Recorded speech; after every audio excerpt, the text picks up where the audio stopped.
दोस्तों एक बार pizza delivery boy pizza deliver करने के लिए एक ऐसी जगह जाता है। पिज़्ज़ा डिलीवर करने के लिए जब वो जाता है उसका बदन जो होता है बारिश में भीग चुका होता है। जैसे ही वो उस कमरे में पहुंचता है तो वो देखता है, पहले तो वो डोरबेल बजाता है। डोरबेल बजाने के बाद लगभग 2 मिनट बाद एक खूबसूरत सी महिला आकर उस दरवाजे को खोलती है। जब वो सुनील देखता है तो देखकर दंग रह जाता है। इतनी ज़्यादा खूबसूरत और गजराए जिस्म की महिला, और उसे ऐसा लगता है जैसे कि वो किसी परी के सामने खड़ा है और कुछ देर तो उसे देखता ही रहता है। फिर वो कहता है कि मैडम, मैं आपका पिज़्ज़ा डिलीवर करने आया हूँ, आपको देने आया हूँ। ये फिर जो महिला होती है वो भी सुनील को बड़ी हैरानी से देखने लगती है, ऊपर से नीचे तक देखने लगती है, क्योंकि सुनील भी बहुत हट्टा खट्टा और हैंडसम लड़का होता है। और इस तरह दोस्तों जैसे ही वो पिज़्ज़ा डिलीवर करने के लिए अंदर कमरे के अंदर जाता है तो अचानक, वैसे ही बारिश का मौसम होता है, अचानक बिजली गड़गड़ाने लगती है। वो महिला होती है वो डर जाती है और डर कर सुनील के गले लग जाती है, उसको बाहों में जकड़ लेती है। उसकी जो छुअन होती है, उस महिला की छुअन सुनील को एकदम से पागल कर देती है। ऐसा लगता है उसके जिस्म में करंट दौड़ने लगता है। और इस तरह दोस्तों फिर आगे क्या होता है ये स्टोरी जानने के लिए दोस्तों नमस्कार दोस्तों, मैं अफसार सिद्दीकी क्राइम स्टोरी में आपका स्वागत है। अगर आपने हमारे चैनल को सब्सक्राइब नहीं किया तो सब्सक्राइब करें ताकि हमारा मोटिवेशन जो है बना रहे। तो दोस्तों आज हम बताने जा रहे हैं एक ऐसी सच्ची घटना जिसे सुनकर आप भी दंग रह जाएंगे और आप भी सोचेंगे कि एक आम आदमी कहां से कहां पहुंच सकता है। तो दोस्तों एक लड़का जो सुनील होता है, जो अपने हिंदुस्तान के एक छोटे से गांव का रहने वाला लड़का होता है और जिसका बचपन से ही शौक होता है बॉडी बिल्डिंग का, यानी जिम करने का बचपन से ही उसको शौक होता है। उसकी अच्छी बॉडी होती है, अच्छी लंबाई चौड़ाई होती है और दिखने में भी खूबसूरत होता है। और वो कनाडा के लिए वीज़ा अप्लाई करता है। वैसे अपने हिंदुस्तान में भी यहाँ पर नौकरियों की कमी नहीं है, फिर भी वो चाहता है कि मैं कनाडा में जाकर एक अच्छी नौकरी करूँ और वहाँ पर वहीं पर सेटल हो। वीज़ा के लिए अप्लाई कर देता है, लेकिन कुछ महीनों बाद उसका जो वीज़ा आ जाता है और वो वीज़ा सिर्फ आता है डिलीवरी बॉय के लिए जो पिज़्ज़ा डिलीवर करते हैं। जो पिज़्ज़ा बनाने वाली कंपनी उसके पास एक वीज़ा भेजती है। तो इस तरह से वो सुनील बहुत खुश होता है और उसका सपना साकार हो जाता है और फिर वो फ्लाइट पकड़कर कनाडा चला जाता है। कनाडा में एक कंपनी होती है, बहुत ही अच्छी कंपनी होती है, वीआईपी कंपनी होती है। उसे रहने खाने की सुविधा देती है और उसे बाइक की सुविधा देती है और अच्छा सा रूम अलॉट करती है और इस तरह से वो अपने काम में जुड़ जाता है। सुनील और कंपनी के बीच एग्रीमेंट हो जाता है और इस तरह से वो अपनी जॉब के लिए जब सेटिस्फाई हो जाता है अपनी जॉब से, तो अगले दिन से ही वो पिज़्ज़ा डिलीवर करने के लिए जाने लगता है। कंपनी जो होती है वो उसको एड्रेस दे देती है जहाँ पिज़्ज़ा पहुँचाना होता है, क्योंकि सुनील तो एक पढ़ा लिखा होता है, जिससे उसे लोकेशन पर पहुँचने में आसानी होती है। इस तरह से उसका डेली का यही काम हो जाता है और अपने टाइम से पहले ही वो पिज़्ज़ा डिलीवर करने पहुंच जाता है। तो दोस्तों एक दिन ऐसा होता है, एक महिला की कॉल आती है पिज़्ज़ा कंपनी में पिज़्ज़ा डिलीवर करने के लिए। और इस तरह से जैसे ही पिज़्ज़ा डिलीवर करने के लिए वो ऑर्डर जो मिलता है वो सुनील को मिलता है। सुनील पिज़्ज़ा डिलीवर करने के लिए जैसे ही अपनी बैग से निकलता है तो रास्ते में जो ऐसे हल्की बूंदाबांदी होने लगती है और सुनील जो होता है पूरी तरह से भीग जाता है। और भीगने के बाद उसके कपड़े जो होते हैं बिल्कुल पानी से निचुड़ने लगते हैं। उसका एक एक अंग जो होता है वो दिखने लगता है। जैसे ही वो पिज़्ज़ा डिलीवर करने के लिए उस महिला के कमरे में पहुंचता है, रूम में पहुंचता है और डोरबेल बजाता है, तो लगभग 2 मिनट के बाद एक खूबसूरत सी महिला, जिसका गदराज जिस्म होता है, नसीली आंखें होती हैं, खूबसूरत सुनहरी बाल थे और सेहत में भी काफ़ी हरी भरी थी। तो इस तरह से जैसे ही वो दरवाज़ा खोलती हैं तो जैसे ही दरवाज़ा खुलता है सुनील की नज़र जब उस महिला पे पड़ती है तो सुनील कुछ देर के लिए तो उस महिला को देखता रहता है कि इतनी ज़्यादा खूबसूरत महिला, और वो महिला जो होती है वो सुनील को देखने लगती है कि उस सुनील जो होता है वो हट्टा खट्टा और पर्सनैलिटी भी अच्छी होती है और खूबसूरत होता है। इस तरह से दोनों एक दूसरे को आंखों ही आंखों में जो बातें होने लगती है। वो पिज़्ज़ा मैडम के हाथों में दे देता है। मैडम के हाथों में देता है तो मैडम जो होती है वो पैसे लेने के लिए अपने रूम में जाती है और सुनील वहीं पर खड़ा हो जाता है। तो इस तरह से मैडम जैसे ही पैसे लेके आती हैं तो पैसे देने के लिए जैसे ही वो हाथ बढ़ाती हैं अचानक से, मौसम तो बारिश का होता ही है, अचानक से बिजली गड़गड़ाती है।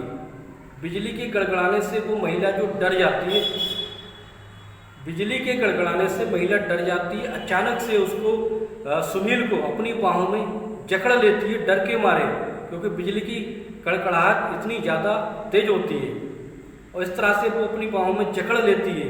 अब जैसे ही उसे सुनील को अपनी बाहों में जकड़ती है तो उसका बदन सुनील का जो भीगा हुआ था वो एकदम से उसमें ऐसा उसके जिस्म में आग लग जाती, करंट लग जाता है और उसके ख्यालों में खो जाता है वो। तो सुनील इस तरह से पिज़्ज़ा डिलीवर करने के बाद फिर अपने रूम में आ जाता है और उस महिला के ख्यालों में खोया रहता है।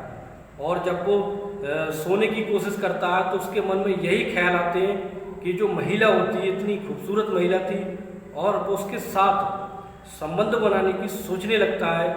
वो यही सोचता है कि अगर उसके साथ संबंध बनाने मिल जाए तो कुछ बात ही और है, तो ज़िंदगी का मज़ा आ जाए। ये सोचते सोचते वो रात भर ऐसे ही काट लेता है। तो दोस्तों इस तरह से सुनील जो होता है रात भर उस महिला के ख्यालों में खोया रहता है और तरह तरह के सवाल उसके मन में आने लगते हैं। तो इस तरह से फिर वो दूसरे दिन पिज़्ज़ा डिलीवरी करने के लिए पहुंच जाता है। फिर क्या होता है, जैसे ही वो उस महिला के ख्यालों में खोया रहता है फिर दोबारा से उस महिला की कॉल आती है उस कंपनी में, पिज़्ज़ा कंपनी में। तो वो मैडम कहती हैं कि मुझे पिज़्ज़ा डिलीवर करना है, मुझे वही लड़का चाहिए जो कल उस दिन आया था। तो फिर जो कंपनी के मैनेजर होते हैं वो सुनील को बुलाकर कहते हैं कि तुम्हारी डिमांड है और तुम्हें इस पे हाँ मेरे पास एड्रेस है और मैं जानता हूँ।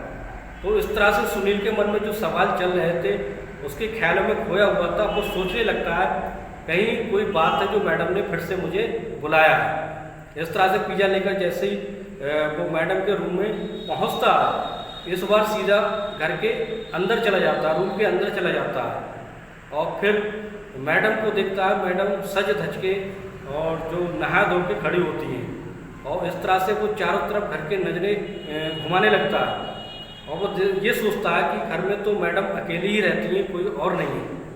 तो मैडम के पूछने से पहले ही मैडम खुद बोलने लगती है, वो महिला खुद बोलने लगती है कि तुम जो देख रहे हो रूम के चारों तरफ मैं समझ रही हूँ तुम क्या देख रहे हो। वो कहती है यहाँ घर पर मैं सिर्फ अकेली रहती हूँ दिन में, बाकी सब बंदे बाकी रात में यहाँ आते हैं और मैं अकेले ही दिन भर इतने बड़े घर में पड़ी रहती हूँ। और इस तरह से वो मैडम को पिज़्ज़ा देता है तो मैडम उसको ज़्यादा पैसे देती है। तो वो सुनील कहता है कि मैडम ये ज़्यादा पैसे मुझे इतने नहीं चाहिए। तो मैडम कहती कोई बात नहीं, ये पैसे रख लो, तुम्हारे काम ही आएंगे। तो इस तरह से दोनों की फिर एक दूसरे की जो नज़रें होती हैं वो टकराने लगती हैं, एक दूसरे में जो प्यार पनपने लगता है और सुनील भी इस बात को समझने लगता है कि वो महिला उससे क्या चाहती है। फिर इस तरह से फिर वो पिज़्ज़ा डिलीवर करता है और कुछ देर उनकी बातचीत होती है और फिर दोबारा फिर कंपनी में वापस आ जाता है। और इस तरह से फिर वो अपने कमरे पे जाता है और रात भर फिर इन्हीं ख्यालों में खोया रहता है। फिर दोस्तों एक दिन ऐसा होता है कि अब तीसरी बार मैडम उस कंपनी में फ़ोन करके पिज़्ज़ा डिलीवर करती है और कहती है कि मुझे वही लड़का चाहिए, मुझे जो लड़का मुझे पिज़्ज़ा डिलीवर करने आता है, अक्सर आता है। तो सुनील को मैनेजर साहब बुलाते हैं और कहते हैं कि आखिर तुम्हारा और उस महिला के साथ क्या चक्कर है जो वो महिला सिर्फ तुम्हें ही बुलाती है और किसी को नहीं बुलाती है। तो फिर सुनील कहता है ऐसी कोई बात नहीं, वो महिला उसमें मेरी सर्विस अच्छी है, मैं टाइम से पहले पहुंच जाता हूं और शायद उस महिला को मेरा जो व्यवहार है वो अच्छा लगता है, इसलिए वो सिर्फ मुझे ही बुलाती है। इस तरह से वो मैनेजर को समझा देता है और फिर पिज़्ज़ा लेकर उस मैडम की तरफ घर की तरफ निकल जाता है। जैसे ही मैडम के घर पहुंचता है और फिर डायरेक्टली उसके कमरे के अंदर चला जाता है, तो मैडम उससे बैठने को कहती हैं। फिर जैसे ही मैडम आती हैं तो फिर मैडम को पिज़्ज़ा देने के बाद फिर वो सुनील कहता है कि मैडम मुझे ये पिज़्ज़ा ले लो, मुझे अब कंपनी जाना है, मुझे भूख भी लगी और वहाँ खाना। तो वो महिला कहती है वो महिला कहती है कि नहीं, आज तुम मेरे साथ पिज़्ज़ा खाओगे, अब तुम्हें कहीं जाने की ज़रूरत नहीं है। तो वो कहता है कि नहीं, इसमें तुम्हारा ही पेट नहीं भर पाएगा तो मेरा कहाँ से भरेगा। तो इस तरह से वो महिला जो होती है वो बिल बांट के उसके साथ पिज़्ज़ा खाती है। पिज़्ज़ा खाने के बाद फिर उन दोनों में बातचीत चालू हो जाती है और फिर दोनों के अंदर एक ज्वाला, जो हवस की ज्वाला जगने लगती है और वो उसका हाथ पकड़ लेता है। सुनील उस महिला का हाथ पकड़ लेता है और उससे प्यार करने की कोशिश करता है और उससे किस करने की कोशिश करता है। पर इस तरह से वो महिला रुक जाती है, फिर कहती है कि ये सब करने से पहले तुम मेरे बारे में जान लो तो अच्छा होगा। तो महिला फिर कहती है कि सुनील, तुम मेरे बारे में नहीं जानते, मैं इतने बड़े आलीशान मकान में अकेली रहती हूँ, इसका एक कारण है। दोस्तों फिर वो महिला कहती है कि जब मैं 18 साल की थी तो मेरे माता पिता बहुत गरीब थे और जो माता उनकी थी जो वो रईसों के घर खाना बनाने के लिए जाया करती थी और पिता जो थे वो हवेलियों की चौकीदारी करते थे। हम इतने ज़्यादा गरीब थे कि हम इसी तरह से अपना गुजारा भत्ता चलाते थे। ताकि रईसों की पार्टी चल रही होती है और काम बहुत ज़्यादा होता है। मेरी माँ जो होती है वो खाना बनाने वाली माँ होती है जो वहाँ रईसों की पार्टी में खाना बनाती है, तो वो मुझे अपने साथ ले जाती है काम में हाथ बटाने के लिए। तो इस तरह से दोस्तों जब मैं वहाँ पहुँचती हूँ तो रईसों की बहुत आलीशान पार्टी चल रही होती है और मैंने भी अच्छे कपड़े पहने थे और मैं उन रईसों की पार्टी में उनके लिए ड्रिंक और जो चीज़ें होती हैं ड्रिंक वगैरह सर्व कर रही थी, यानी ट्रे में रख के ले जाती थी और सबको बांटती थी। इस तरह से एक लड़का था, जो रईसों का एक लड़का था, बहुत अमीर लड़का था, वो मेरी तरफ देख रहा था, बार बार मुझ पर नज़र रख रहा था। इस तरह से वो जहाँ भी जाती ट्रे लेकर वो मेरे पीछे पीछे आता और ट्रे में से उठाकर कुछ ना कुछ खा लिया करता और ड्रिंक भी पीने लगा था। तो इस तरह से उसकी नज़र मुझ पर पड़ने लगी थी, क्योंकि मैं बचपन से ही इतनी ज़्यादा खूबसूरत थी और दिखने में भी बहुत अच्छी थी और पर्सनैलिटी भी अच्छी थी, इसलिए वो शायद वो मेरे पीछे पड़ गया था।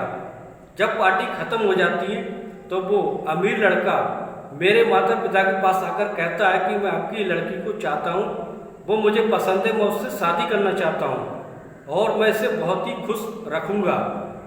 लेकिन मेरे माता पिता तो गरीब होते हैं, खुददार होते हैं, वो ये सोचते हैं कि ये जो लड़का है ये बिगड़ैल लड़का है, शराबी है, ये अमीरों के अय्यासी के चोचले हैं, ये कुछ दिन इस्तेमाल करके लड़कियों को ऐसे ही छोड़ देते हैं। लेकिन ऐसा नहीं था, वो लड़का सच में उसे चाहने लगा था।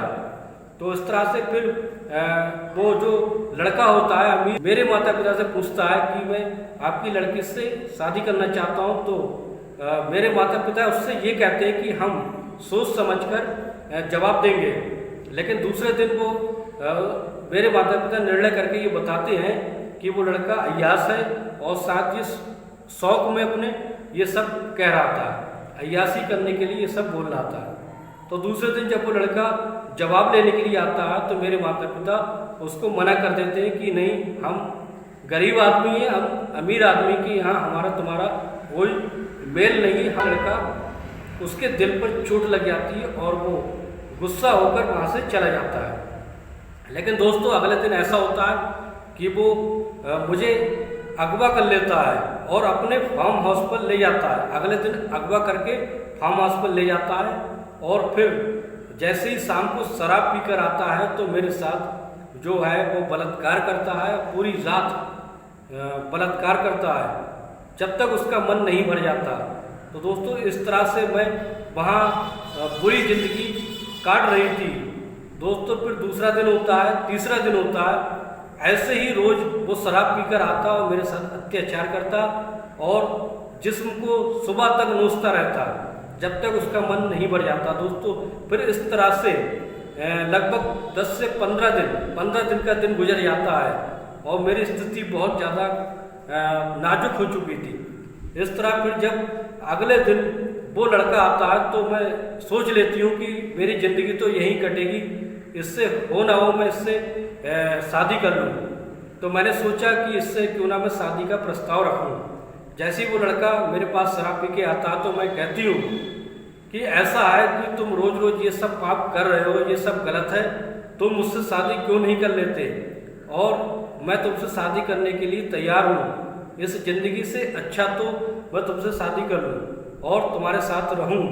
लेकिन वो लड़का उस पर रहम आ जाता है और वो मुझको अपनी जो बीवी बना लेता है, पत्नी बनाकर रख लेता है और बड़े ही आलीशान मकान में लेकर चला जाता है, वहाँ रहने लगता है और फिर इस तरह से फिर मेरे नाम में सारी प्रॉपर्टी कर देता है, बैंक अकाउंट खुलवा देता है और इस तरह से मैं काफ़ी अच्छी ज़िंदगी जीने लगी थी। और वो पति जो था, वो मेरा पति जो मेरे साथ बहुत ही खुशहाल रहता, अच्छे से प्यार करता। दोस्तों फिर इस तरह से सब कुछ बहुत अच्छा चल रहा होता है, लेकिन कुछ दिन बाद मुझे ये खबर मिलती है कि जो मेरा पति था वो शराब पी के नशे में ड्राइविंग कर रहा था, उसका एक्सीडेंट हो जाता है, उसकी मृत्यु हो जाती है। उसका ये सदमा मुझे बर्दाश्त नहीं होता है, कई दिनों तक मैं भूख प्यास से तड़पती रहती हूँ और फिर मेरी स्थिति और ज़्यादा खराब हो जाती है। कि कई साल बीत चुके होते हैं लेकिन हमारी कोई संतान नहीं होती, इसलिए मैं यहाँ अकेली थी।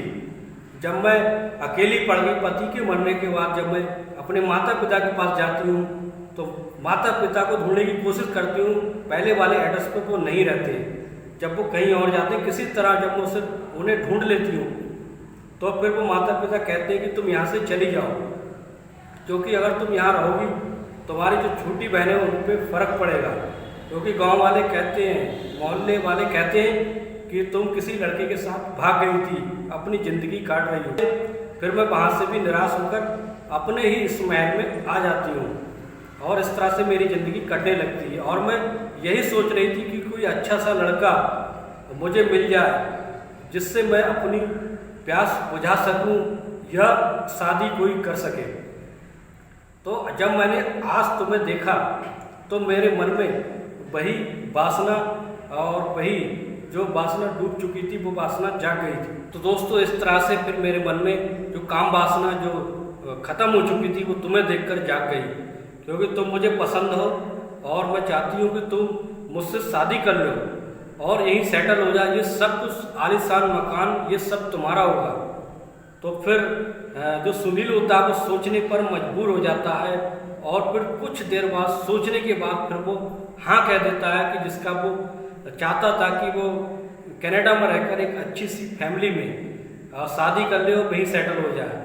लेकिन आज उसकी किस्मत जो होती है वो जग जाती है, फिर वो महिला से शादी कर लेता है। तो दोस्तों इस तरह से एक खूबसूरत महिला से वो शादी करके वही ज़िंदगी सेटल कर हो जाता है, अपनी ज़िंदगी को सेटल कर लेता है। तो ये सब दोस्तों किस्मत की बात होती है, जो आदमी कहाँ से कहाँ आदमी को ले जाती है। तो दोस्तों कैसी लगी ये स्टोरी हमें कमेंट बॉक्स में जरूर बताएं।